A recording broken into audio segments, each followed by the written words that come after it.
Meus queridos irmãos, boa noite, graça e paz a todos vocês. Que bom poder estar na casa do Senhor para louvar ao nome que está sobre todo nome, ao único que é digno de receber toda a honra e toda a glória, né? E também glorifico a Deus porque eu gosto de frio, mas hoje não está tão frio, está um climinha. Eu não sei porque quando eu falo que eu gosto de frio, tem gente que olha torto para mim, né? E parece que eu consigo ler a mente da pessoa orando, tomara que queime o chuveiro, eu não sei por que isso, né?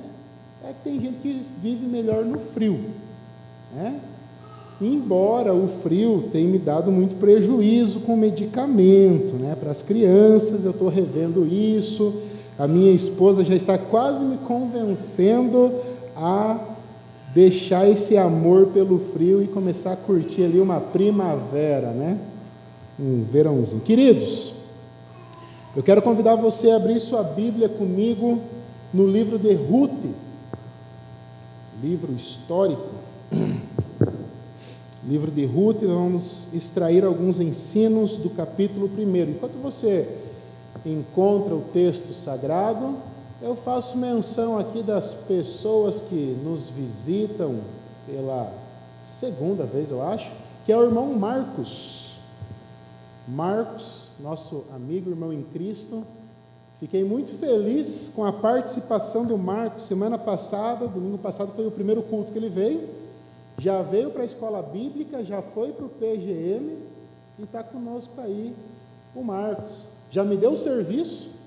Já falou, pastor, tem um amigo meu lá no hospital, vai orar por ele. Fui orar e foi um privilégio para mim poder orar ali pela vida do amigo do Marcos, né? Então, Marcos, semana que vem é a última vez que eu te apresento, porque terceiro culto, amigo, a gente já considera da família. Deus abençoe, né? E assim foi com o Lileu e a Dona Maria de Fátima. Inclusive sábado agora eu estive ali visitando esse casal querido e eu fui pedir autorização para eles. Falei, vi que vocês se envolveram com a igreja também. Vocês me autorizam a colocar vocês no grupo do WhatsApp? Quando a pessoa diz pode colocar também, eu já rebatei, né? Então já entendi que eles são nossos e fico muito feliz aí por esse casal de jovens aqui conosco, aqui o Lileu e a irmã Maria de Fátima. Deus abençoe a vida de vocês, tá bom? Já era nosso já há muito tempo, mas deu uma invernada, mas Jesus trouxe de volta, que é o irmão Magalhães, tá ali atrás, o irmão Magalhães, tenente, subtenente do exército, mas é um servo de Deus. O Magalhães, vocês devem lembrar ele dos multirões, né, das atividades aí, ele está sempre conosco, né? E hoje deu certo e está conosco. Deus abençoe a tua vida, meu amigão, tá bom? Os demais são da casa, estamos todos juntos aí já há algum tempo de caminhada, né? Meus queridos irmãos, só lembrando, estamos encerrando hoje uma série de sermões com a temática família, né? Lembrando que o mês de maio é o mês que nós comemoramos como mês da família, e as pregações, então, desde lá do Dia das Mães, semana passada o Cris também ministrou sobre em defesa da família, e hoje eu quero também falar sobre família, extraindo os ensinos que nós encontramos no capítulo 1 do livro de Ruth. Nós vamos ler do capítulo 1 do capítulo 1, do versículo 1 até o versículo 22, ou seja, se você não teve tempo para fazer aquela leitura bíblica hoje, você vai ler comigo aqui na igreja. Ruth, capítulo 1, do versículo 1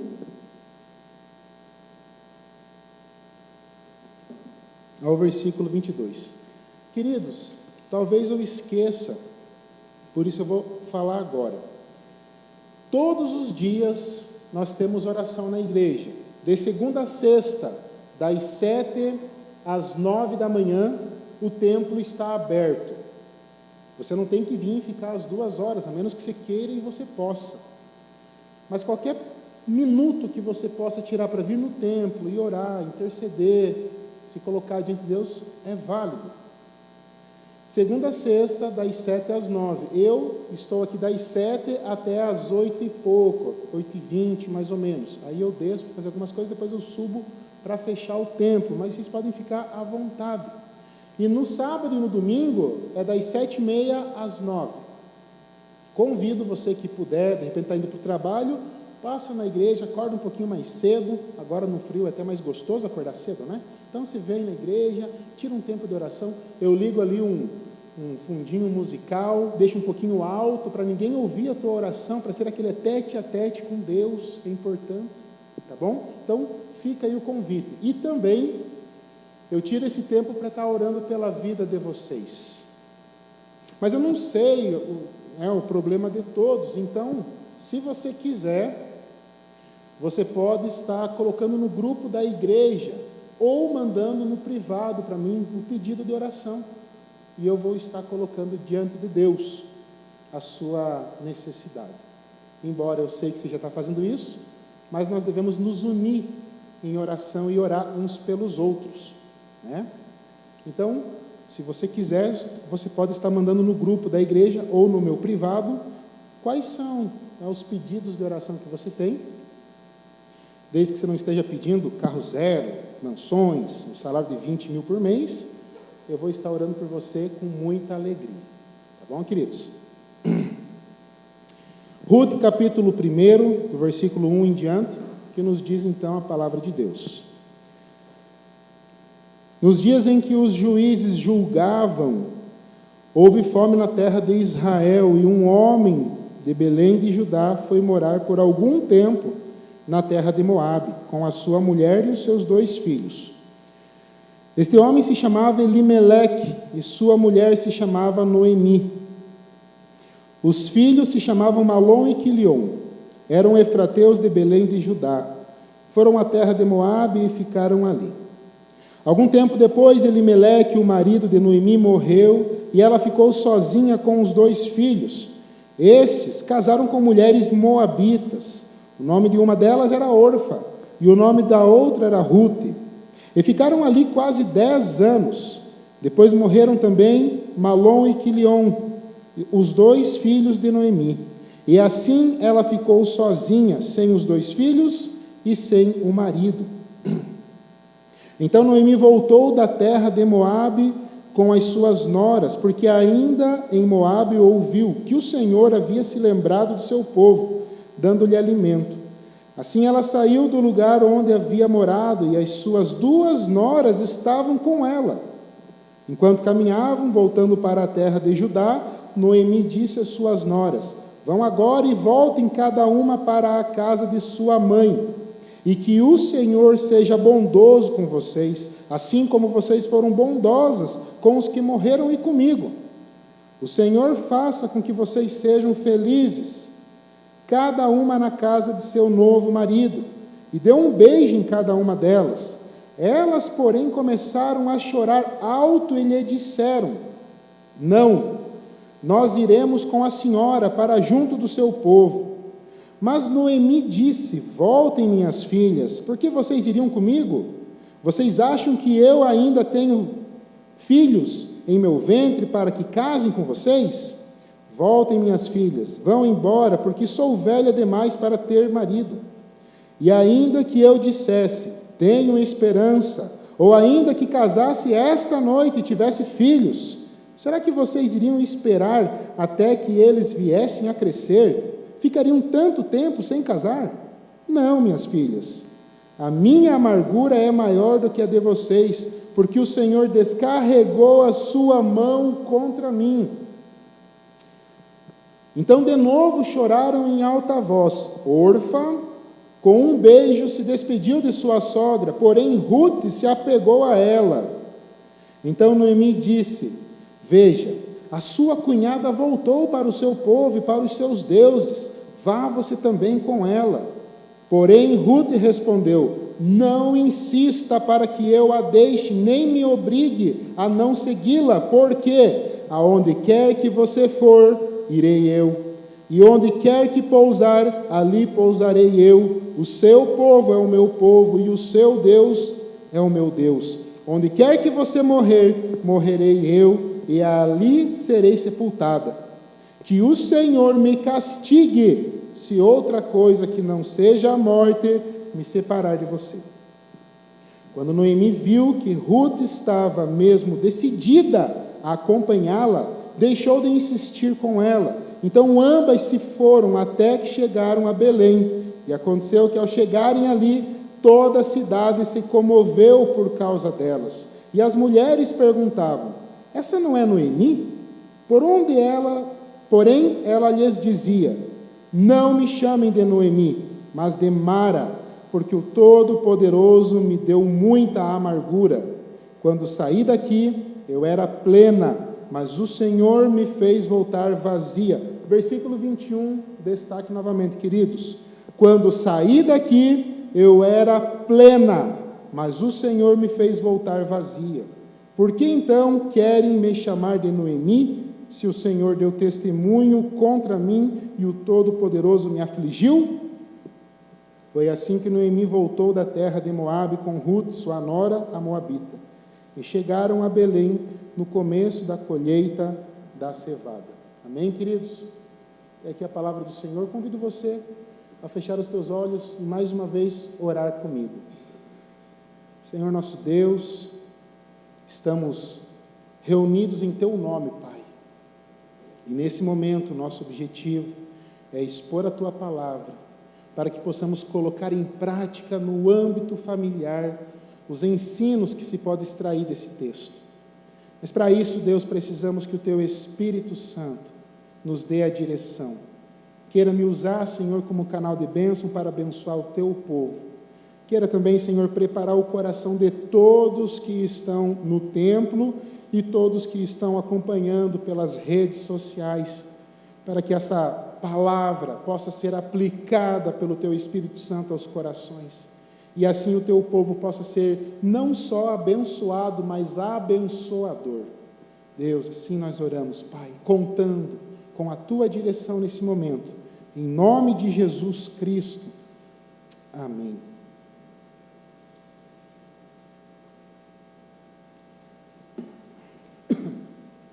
Meus amados, estou com um pouquinho de tosse, mas eu acredito que Deus vai nos abençoar para ministrar a palavra. Meus queridos irmãos, estamos diante de um texto que narra uma história que ocorreu provavelmente entre 1250 a 1050 a.C., segundo alguns estudiosos. Porém, o mais correto a afirmar é o que o texto fala, que esse era o período dos juízes, ou seja, um período em que o povo de Israel não tinha rei. E essa história, ela nos mostra que o senso comum não é o mesmo senso comum de hoje e também não era bem contextualizado. Essa história vai contra o senso comum de hoje e contra o senso comum daquela época. Por quê? Porque nós sabemos que desde a queda do homem, o homem natural permitiu que o egoísmo e o zelo profundo pelos seus próprios interesses governassem o seu coração. Toda a maldade que nós vemos na face da terra, podemos dizer que é consequência do egoísmo do ser humano. E esse sentimento, ele tem causado grandes problemas na sociedade, principalmente no âmbito familiar. E é por isso que essa semana, orando e pedindo a direção de Deus, pude encontrar nesse capítulo ricos ensinamentos para colocarmos em prática no meio da família. E o primeiro ensino que eu consigo tirar desse texto e quero compartilhar com vocês é a necessidade de que todo homem, se colocando como líder da família, ele tenha visão de Deus para conduzir a sua família.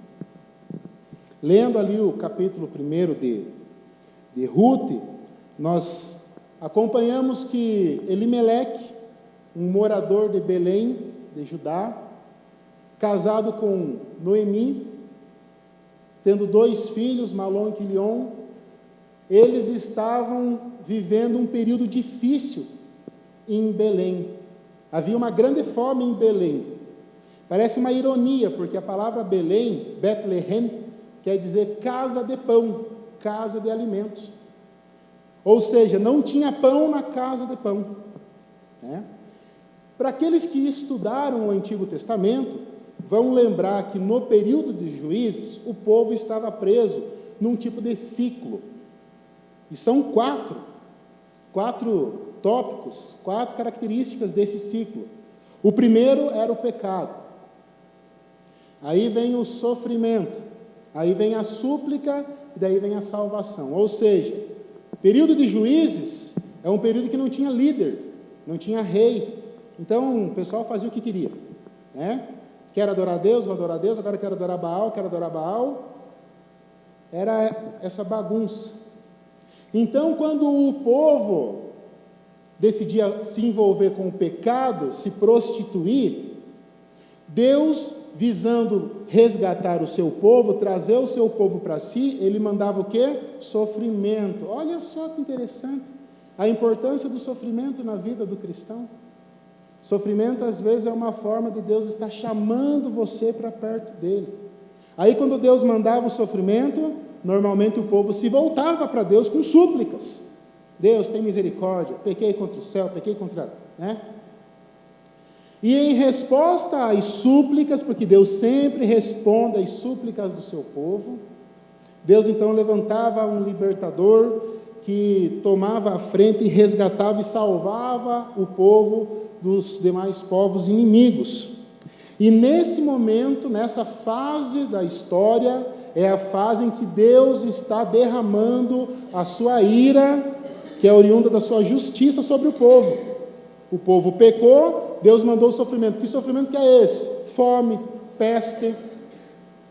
Próximo passo seria a súplica, mas Elimeleque, um pai de família ansioso, ele não quis receber a repreensão divina. Antes, ele avistou os horizontes de Moabe e decidiu ir com sua família para a região de Moabe.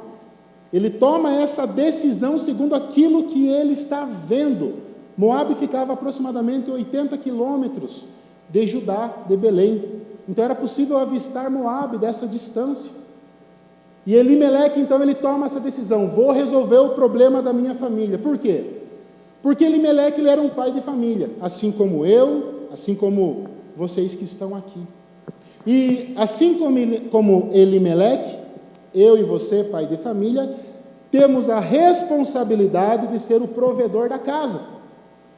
Não estou dizendo que a mulher não pode trabalhar, nem também estou dizendo que a mulher não pode ganhar um pouco mais do que o homem.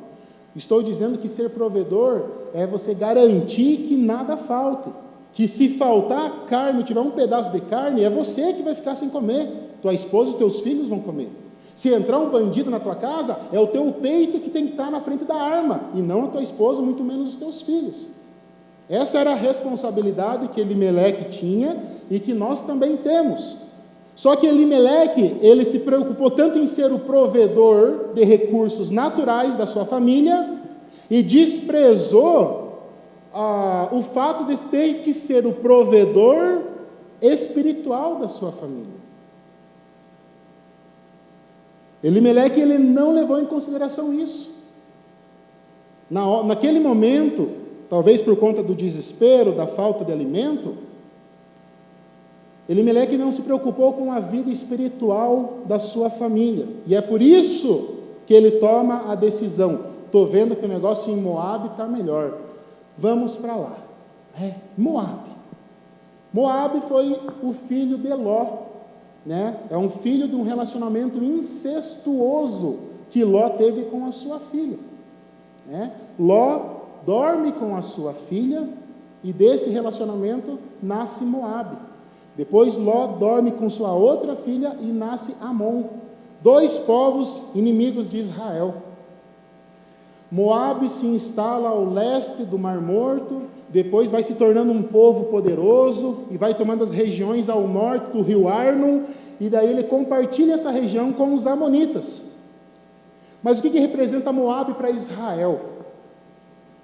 Se vocês lembrarem, também está escrito em Juízes capítulo 11, versículo 17, quando Israel sai do Egito, e eles estão viajando rumo a Canaã, rumo à terra prometida, eles precisavam passar pelo planalto de Moabe, e Moisés gentilmente pede autorização para o rei moabita: podemos passar? Não vamos tocar nas lavouras, não vamos tocar nas plantações, só queremos passar para continuar a viagem. E os moabitas disseram: não, colocar o pé aqui o bicho pega. Aí se você olhar em Números, do capítulo 22 ao capítulo 24, você vai ver um outro rei moabita chamado Balaque, que está com medo de Israel, porque Israel era uma nação numerosa e poderosa por conta da presença de Deus. Balaque fica preocupado, então ele contrata um profeta para amaldiçoar o povo de Israel, os moabitas sendo encrenca na vida dos israelitas. E para completar, se você olha em Números capítulo 25, você vai ver que as moabitas, junto com as amonitas, elas vão seduzir os israelitas. E aí é complicado. A mulher, às vezes, tem um poder. E essas mulheres acabam convencendo os israelitas a adorarem falsos deuses. Ou seja, o relacionamento entre Moabe e Israel sempre foi prejudicial. Moabe sempre desviou Israel da presença de Deus. E Elimeleque, sendo um israelita, ele conhecia a história do seu povo. A questão é que ele decide ignorar essa história, essa trajetória, esse comprometimento espiritual, porque agora está faltando pão, porque agora está faltando recursos naturais para a minha família. E aqui começa um alerta para os pais.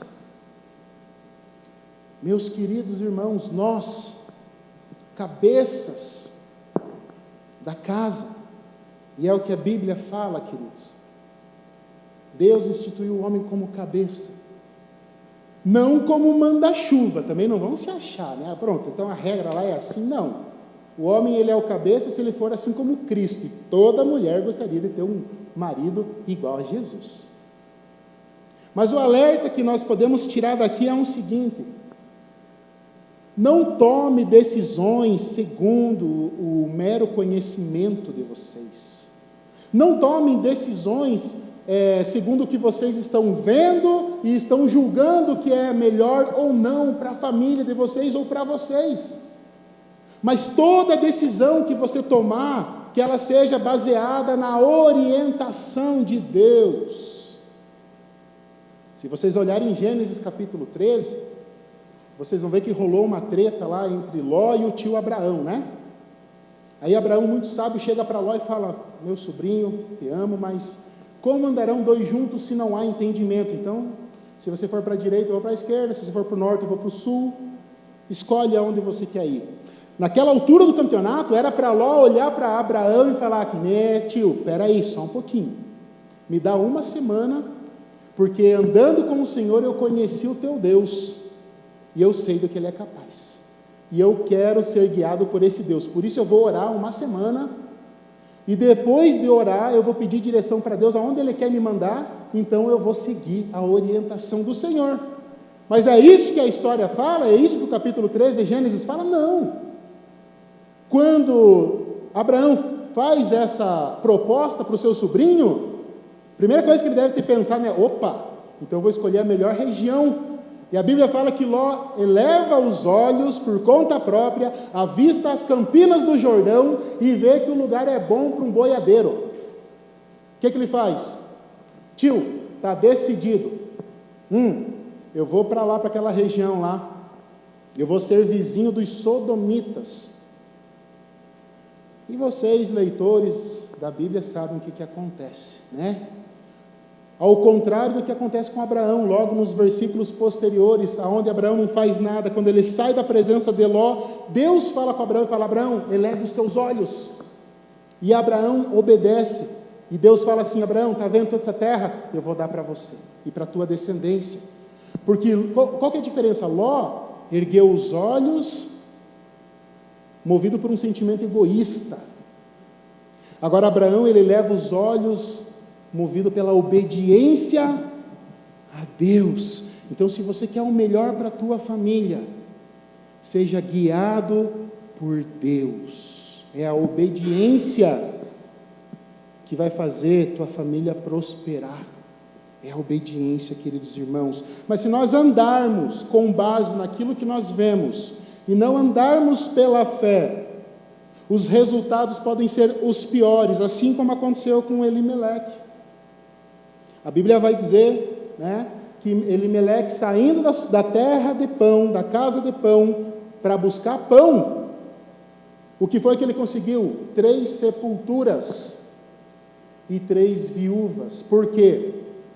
Porque Elimeleque não chamou Noemi para orar. Ele não falou: minha esposa, vem cá, vamos orar para Deus nos dar a direção. Ele não fez isso. Ele olhou, ele julgou, ele fez e ele se deu mal. E levou para a sepultura os seus 2 filhos. É o risco que nós corremos quando andamos pelo que vemos e não andamos pela direção do Senhor. Meus amados irmãos, foi um erro Elimeleque buscar refúgio nos inimigos do seu povo, que eram inimigos de Deus. E eles começam a se distanciar da palavra de Deus. Como que eu sei disso? Enquanto Elimeleque estava vivo, eles estavam ali. Depois que ele morre, Malom e Quilion agora assumem a liderança da casa. Era assim a cultura judaica. Os filhos assumem a liderança no lugar do pai.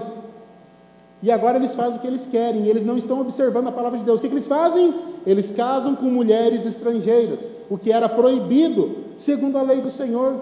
Se você olhar em Deuteronômio, no capítulo 7, se você olhar no livro de Esdras, lá está claro que Deus proibia o casamento misto. Mas eles afrontam a Deus e eles tomam essa decisão.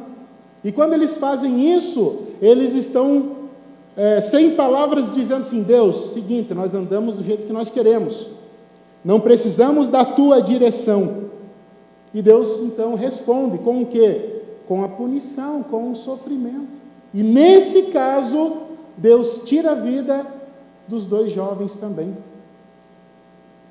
É isso que acontece. Ou seja, nós estamos com uma família em crise. Agora ficou a sogra e as 2 noras.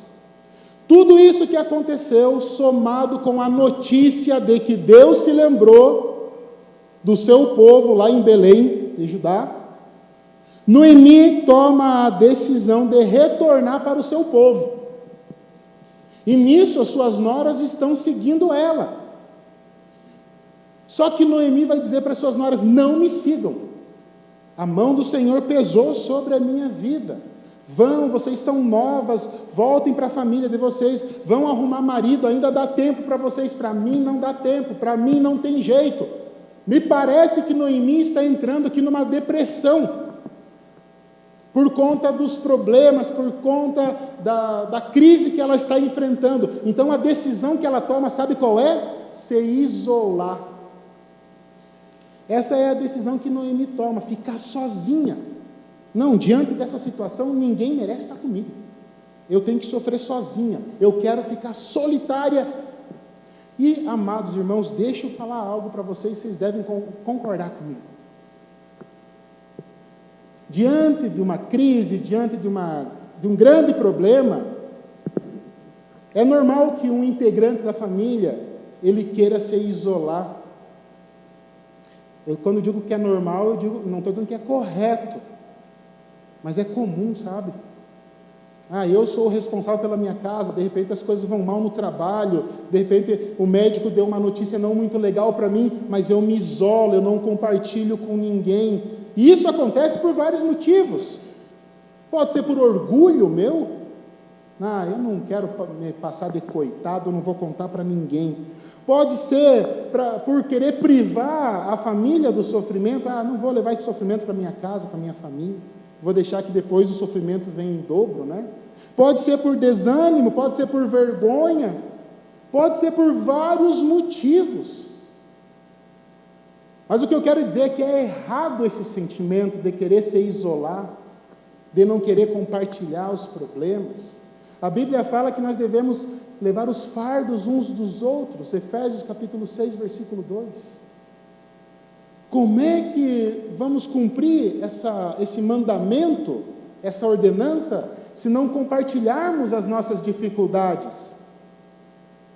Nós não podemos nos isolar. Nós devemos compartilhar com a família as lutas.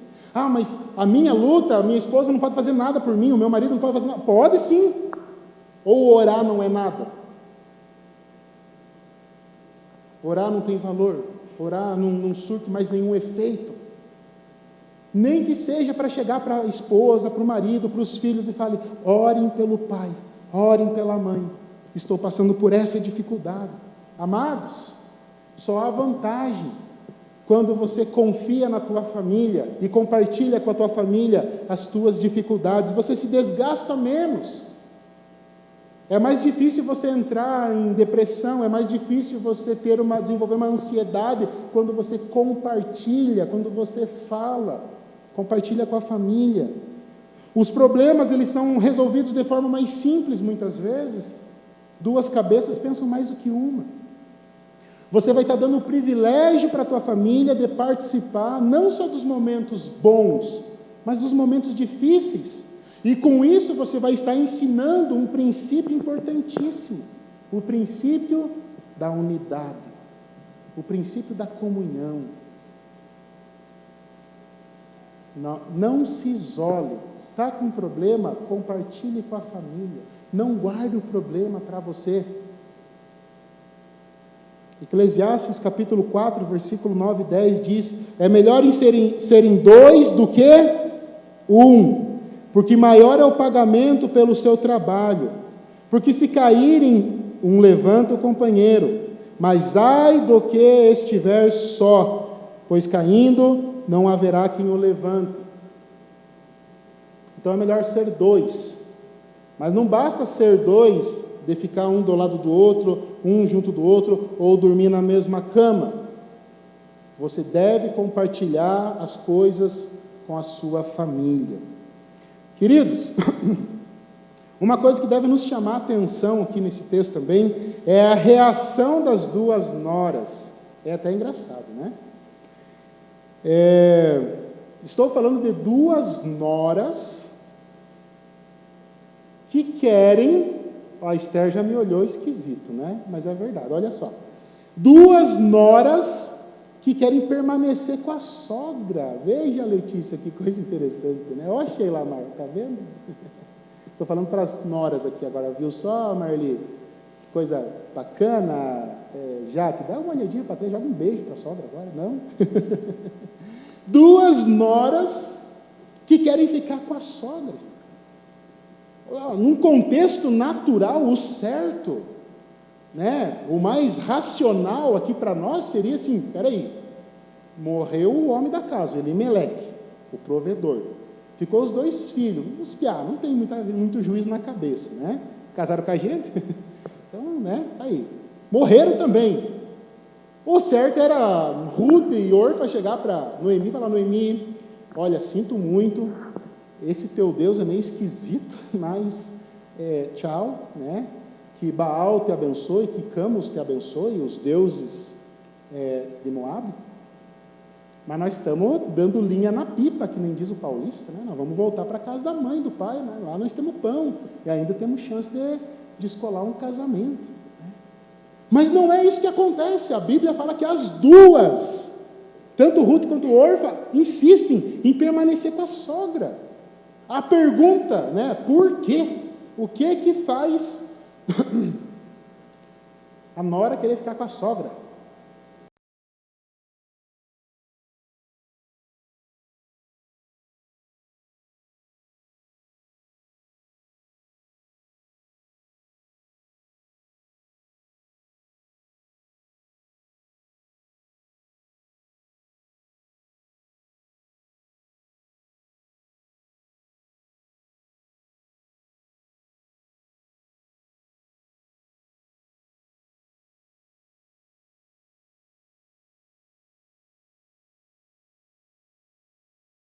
religioso. Então, Deus colocou para o seu povo: não se casem com os pagãos, principalmente homem. As mulheres vão convencer vocês a adorar outros deuses.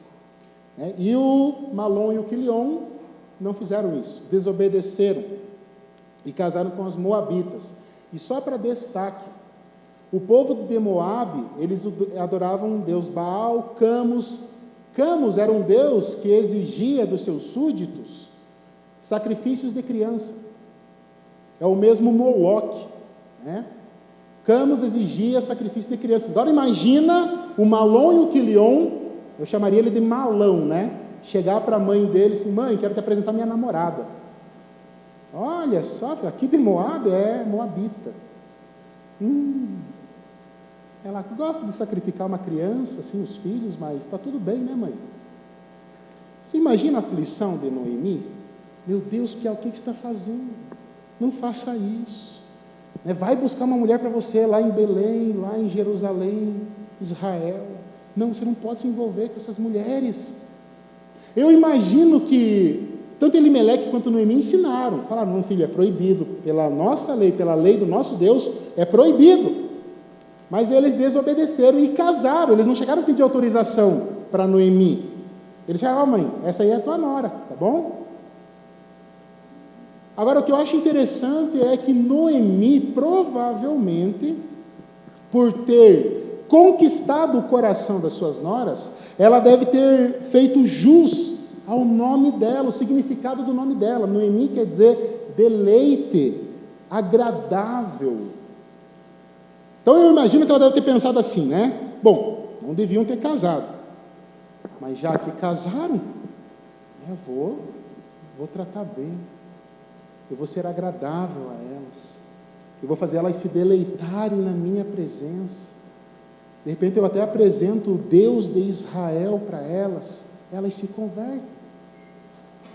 E Noemi então desenvolve um relacionamento tão amoroso com as suas noras, a ponto da nora falar assim: eu quero ficar perto da minha sogra. Quem dera fosse assim hoje, né? Eu espero que seja. Eu quero ficar perto da minha sogra. Sabe o que faz uma nora querer ficar perto da sogra? O que faz uma sogra amar a nora? Relacionamentos saudáveis. Meus amados irmãos, assim como relacionamentos saudáveis faz com que uma nora queira ficar com a sogra, relacionamentos doentes faz com que o marido não queira ficar com a esposa, faz com que a esposa não queira ficar com o marido, faz com que os filhos não queiram a presença dos pais. Relacionamentos doentes, que é um perigo, meus amados irmãos. E a única forma, queridos, de nós desenvolvermos relacionamentos saudáveis é observando as Escrituras. Não existe outra forma. Mas eu conheço uma família que não lê a Bíblia, mas eles têm um relacionamento saudável. Talvez não lê, mas pratica princípios bíblicos. A Bíblia ensina como os pais devem se relacionar com os filhos se relacionam com os pais, o marido com a esposa com o marido. A Bíblia ensina você a se relacionar com o vizinho. A Bíblia fala, Salomão fala: não fique muito na casa do vizinho, ele vai te achar um chato. A minha esposa, eu posso falar que ela está aí, né? Quando nós morávamos em União da Vitória, ela adorava ficar na casa da vizinha. Ficava na casa da vizinha todo dia. Aí um dia eu falei assim: Sheila, você tem que parar de ficar na casa da tua mãe, que era a nossa vizinha, né? Não desgrudava. Até fui ver se o cordão não tinha emendado de volta, né? Nós temos que, amados, observar as Escrituras sagradas. Agora, uma característica de relacionamento doente nos dias de hoje, meus amados irmãos, que eu percebo, e conversando com vocês eu também percebo, é a falta de relacionamentos. Falta de relacionamento no âmbito familiar é destrutível. É uma marca, é uma característica de relacionamentos doentes. Então nós precisamos, queridos, perceber isso. Vivemos uma geração onde todo mundo está num corre-corre, não tem tempo, e se tem tempo, quer ter o seu tempo. Eu me lembro eu ouvi uma história, e eu assisti um vídeo dessa história, e isso me impactou. Uma família tradicional, normal, o pai sempre lidando com as coisas do trabalho, sempre no celular, resolvendo coisas do escritório, sim e tá, a esposa sempre cuidando dos filhos, arrumando a casa, também trabalhando, e uma menininha, ela no videozinho parecia ter uns 5 aninhos, e ela sempre olhando para o pai, olhando para a mãe, e o pai no celular, e a mãe nas panelas, de repente, a menininha chega para o pai dela e fala assim: pai, o que, filho? O papai está trabalhando, está lidando com as coisas, o que você quer? Não, pai, só queria fazer uma pergunta: quanto que o senhor ganha por hora no trabalho? 5 aninhos. Aí o pai fala: o quê? Não sei, deve dar mais ou menos uns R$50 por hora. Tá bom, pai, obrigado. Beleza. Passou um mês, a menininha volta para o pai com um cofrinho. Pai, o que, filha? Presta atenção um pouquinho. Eu estou comprando 1 hora de trabalho sua. Eu estou pagando, juntei o mês inteiro, R$50, para poder brincar com o senhor, só 1 hora.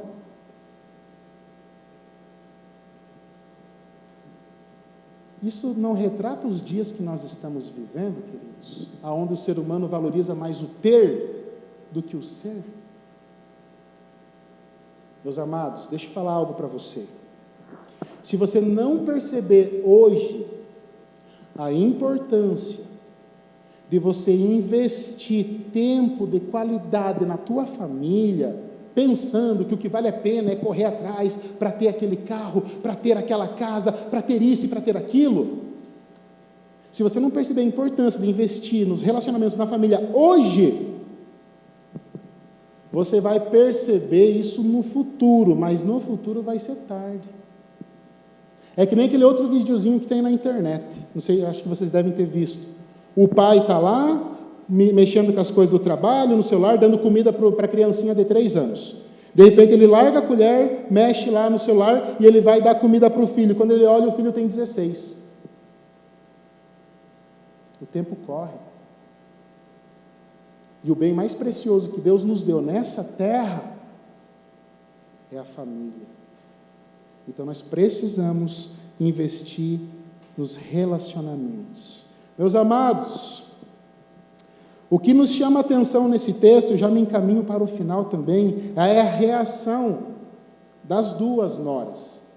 Elas queriam seguir Noemi. Não, é minha sogra do coração, é minha mãezona, eu vou seguir ela. Só que Noemi, ela abre o coração e deixa claro para elas: prestem atenção, eu não tenho nada para oferecer para vocês. Além da mão de Deus está pesando sobre a minha vida e vai pesar sobre aqueles que estiverem ao meu redor, eu não tenho mais filhos para oferecer para vocês para cumprir a lei do levirato. Então vão buscar, porque andando comigo vocês não vão ter nada. E a órfã, que tinha um profundo sentimento, um profundo carinho pela sua sogra, ela põe essas informações na balança e pensa assim, poxa, não, eu até amo essa mulher, eu gosto muito dela, mas eu também preciso pensar em mim. E a Bíblia vai dizer que órfã volta para o seu povo. Mas o que nos chama a atenção é a reação de Ruth, que meio que olha para sua sogra e fala assim: isso pode ter dado certo com ela, mas comigo não. Mas olha, Ruth, tua cunhada, ela foi sábia, faça que nem ela, volte para os teus deuses, volte para a tua família. E parece que Ruth agora olha para Noemi e fala assim: não ouse me obrigar a fazer alguma coisa, já estou decidida, aonde você for, eu irei, o teu povo será o meu povo, o teu Deus será o meu Deus, aonde você pousar, eu ali pousarei, na sepultura eu vou contigo, vou ser enterrada do teu lado. Em outras palavras, Ruth está dizendo assim para a sogra: não é o que você tem a me oferecer, mas eu quero estar com você, independente das circunstâncias, independente da situação. Esse é o sentimento que deve prevalecer numa família. Eu estou falando de um amor ágape, agapão, sacrificial. Eu não posso amar minha esposa só quando ela tem algo para me oferecer. O combustível do amor não é o egoísmo, é o sacrifício. Sabe o dia que você chega em casa e a mulher está rinenta? Sabe o dia que você quer paz? Esse tempo eu estava em casa, eu vou contar outra. Depois ela briga comigo, mas... E de repente a Sheila fazendo um negócio, e a Lia pedindo pelo pai, e a Lana também estava berrando no berço, e eu pensei, era um momento que eu queria tomar um chá no sofá. E eu tive uma histeria naquele momento, falei, eu não tenho paz nessa casa. Meus irmãos, o pastor tem essas coisas. E a Sheila, muito sábia, olhou para mim e falou assim, você casou e teve filhos para ter paz?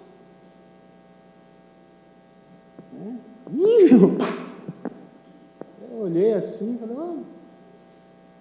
isso que você me falou me deu paz. Acho que você está certa.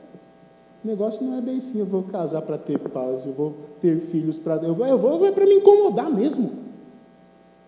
É isso mesmo, essa é a verdade. Mas é uma satisfação. Às vezes, quando elas vão para a União da Vitória, queridos, até eu consigo pôr as coisas em dia, mas fica um vazio naquela casa, não tem cheiro de cocô, sabe, ali a bagunça, a sala fica organizada demais, a família faz falta. Então não abro mão da família, não pelo que elas têm a me oferecer, é o que eu quero fazer por elas, me doar por elas, assim como fez Ruth, porque Ruth, parece que aqui ela já tinha entendido o valor da família, um entendimento que Noemi não tinha quando decidiu sair de Belém para buscar pão em Moabe. E para encerrar a mensagem hoje, meus amados irmãos, eu quero que você olhe comigo para a parte A do versículo 21 do primeiro capítulo de Ruth, que já foi lido, aonde diz assim: quando eu saí daqui eu era plena, mas o Senhor me fez voltar vazia. Para você entender, Noemi não conseguiu se livrar de Ruth. Ruth estava decidida, eu te amo até o fim, não te largo. E Noemi fala, então vamos, fazer o quê? E elas estão entrando agora em Belém de Judá. E quando elas estão chegando, já começa aquele bafafá, Olha, Noemi, chegando ali, com uma moça, veja, é Noemi, é Noemi.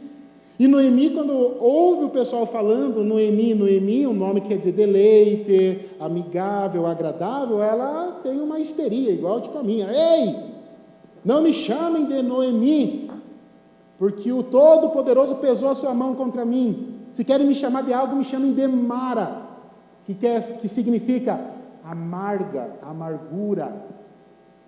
É isso que ela está dizendo. E ela vai justificar, vai dizer assim, vai explicar por que eu estou mudando o meu nome. Eu fui deleite, eu fui amável, eu fui agradável, mas hoje eu vivo em amargura, porque quando eu saí daqui plena. Sabe o que ela está dizendo com isso? Ela está explicando para o povo, meus irmãos, eu fiz uma burrada, eu fui atrás do que os meus olhos desejaram, os meus olhos queriam pão, os meus olhos queriam recursos naturais, e isso me fez desviar do caminho do Senhor. Eu fui contra a vontade do Altíssimo, e eu saí daqui com a minha família, eu tinha a minha família. Quando eu tinha a minha família, eu era plena, ou seja, eu era farta, satisfeita, faltava uma coisinha aqui e ali, mas eu tinha a minha família. Mas agora o Senhor me faz voltar vazia. Noemi, ela está dizendo assim, sabe o que ela está dizendo para nós nos dias de hoje? Ela poderia dizer assim para nós, Igreja Batista de Palmas, presta atenção no que eu vou falar. Eu vejo que vocês hoje estão correndo atrás de tantas coisas, e vocês são casados, vocês têm filhos, vocês são plenos, vocês têm tudo o que vocês precisam, vocês são ricos, assim como eu era, mas por ganância, por andar pelo que vê e não andar pela fé, perdi a minha família, e agora eu volto vazia para a minha terra. Noemi só foi perceber que ela era plena depois que ela perdeu. Depois que ela perdeu. Enquanto ela não perdeu, ela não percebeu. E eu não quero que isso aconteça com nenhum de vocês, queridos. Você não precisa passar por essa dor. Noemi passou e nos deixou o exemplo. Cuide do que você tem. Vale a pena investir na família. Vale a pena. Vale a pena você abrir mão, sabe? De repente, eu estou guardando dinheiro, estou trabalhando 18 horas por dia para a gente ter aquele carro que nem vai dar tempo de nós andar nele, porque eu só trabalho. Esse tempo meu coração doeu. Fiquei sabendo que a minha filha, e vocês sabem que eu não sou de esconder, né? Eu às vezes uso o púlpito para desabafar. Mas a minha filha falou para minha sogra que queria brincar comigo, mas o papai só trabalha, o papai não tem tempo. A Sheila nem quis me contar, né, que ela sabe que isso ia me derrubar. E me derrubou mesmo. Tanto é que nessas últimas semanas, pelo menos uns minutinhos todo dia, eu tenho tirado para ficar com ela. Corro o risco dela querer pintar minha unha, me fazer sombra no olho. Às vezes eu não gosto de brincar com comida, mas para ficar com ela eu brinco com a banana e a aveia. Eu invisto com a minha esposa, quase toda noite sento com ela em volta da mesa, leio um livro com ela, converso, tomo um chá, já está virando rotina isso. Ela que me dá os canos às vezes, mas eu quero fazer isso toda noite. Faça isso, cuide da tua família. Você talvez não tenha noção do quão precioso é isso para você. Deus confiou a família que te deu nas tuas mãos. Sabe quando um pai vai casar uma filha? Já está tudo certo. Quando a Lia for casar, eu vou chegar para o meu futuro genro e vou falar assim, toma, é tua. Cuida, é minha. Toma, é tua, cuida, é minha. Deus faz isso. Quando Deus me deu a Sheila, a Lia e a Lana, é como se Ele estivesse falando assim, toma, Tiago, é tua. Cuida, Tiago, é minha. Vai ter uma prestação de contas no juízo final. E a primeira pessoa que eu quero saber é como que você cuidou da tua esposa? Como você cuidou dos teus filhos? Você abandonou a tua mãe quando ela teve idosa? Você abandonou os teus avós quando eles precisaram de você? Serão as primeiras pessoas que Deus vai perguntar para mim. E depois, claro, os discípulos que eu fui fazendo na caminhada cristã. Então, esteja preparado para esse encontro. Você não vai escapar desse encontro. E o meu desejo como teu pastor é que você possa comparecer diante de Deus com um sorriso no rosto. Dizer, Deus, está aqui. Está aqui. O Senhor me deu e eu cuidei. Amém, queridos irmãos? Para você não dormir, fique em pé nesse momento, em nome de Jesus Cristo.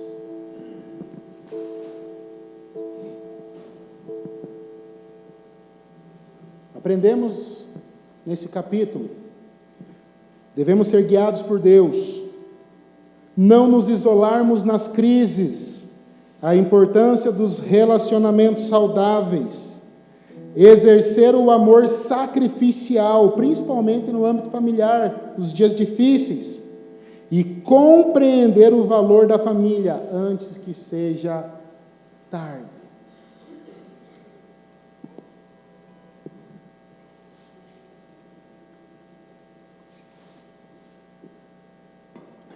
Vamos orar nesse momento.